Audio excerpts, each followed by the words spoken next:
Good morning mga kabihador. Alaon na 24 na ng madaling araw. So, karating na natin dito ngayon sa Bacolod City. Galing tayo ng Iloilo. So nag-umpisa tayo kanina alas 3 madaling araw pa. Tapos ito hindi pa tayo nakatulog. Alaon na imedya na. Talagang papunta pa lang tayo ng boarding house. So, itong buhay ng biyahedor, no? Minsan ganito talaga ang mangyayari. Madaling araw kang nagsimula magbiyahe, matapos kayo na madaling araw. Pero ito mga kabiyahedor, hindi naman to everyday talaga, no? So ano lang ito, parang hindi ba iwasan kasi mga ganitong kailangan mo maghabol kasi baka madilikas na kuhan. So mayroon kang mga schedule, no, dapat hahabulin. Yung daming nakasiksik na mga bago ngayon ng mga kliyente natin, so natural talaga na medyo kailangan din natin magsakripisyo, no.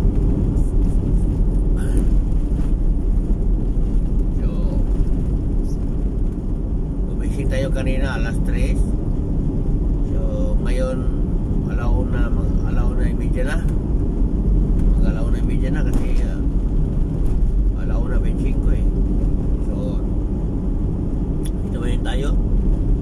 So malapit na tayo sa boarding house. So tama, mga alas 2 makatulog na tayo dyan.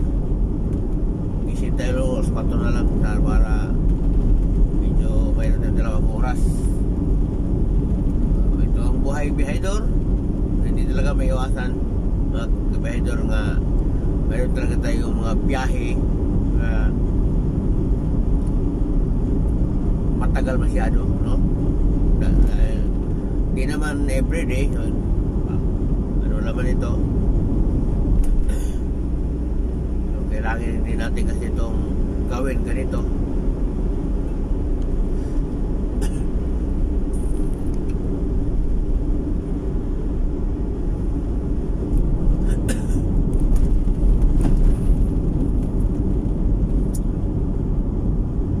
Ito ang view dito sa papuntang boarding house, Alihis. So napakatahimik na, alauna imedya na. Matutulog na tayo ngayon. Magising tayo alas 4. Mag-alarm lang tayo kasi pag ganito kasi nga medyo late na sa pagtulog ka biyahedor. Paano tayo eh, parang